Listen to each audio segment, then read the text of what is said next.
Ya, seperti yang tadi saya mention juga di awal, ketika seseorang sudah terdiagnosa ya, dengan catatan ya Mas Eko ya, sudah terdiagnosa dengan demensia dari rumah sakit, karena levelnya itu adalah dari puskesmas atau dokter umum akan dirujuk ke rumah sakit ke dokter spesialis.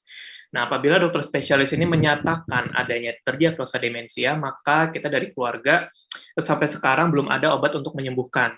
Jadi peran keluarga adalah memastikan bahwa demensia orang dengan demensia ini tetap terkontrol dari sisi obat dan juga dari sisi non farmakologi tadi.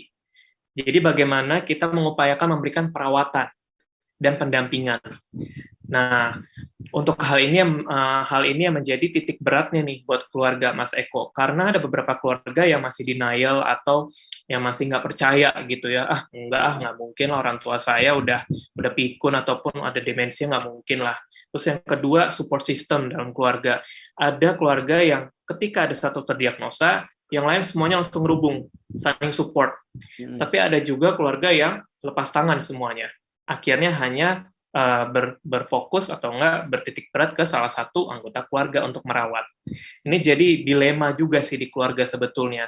Tetapi jawabannya adalah tadi dari pertanyaan Mas Eko, yang bisa dilakukan adalah memberikan pendampingan dan perawatan untuk orang dengan demensia, karena sampai dengan sekarang belum ada obat yang bisa menyembuhkan.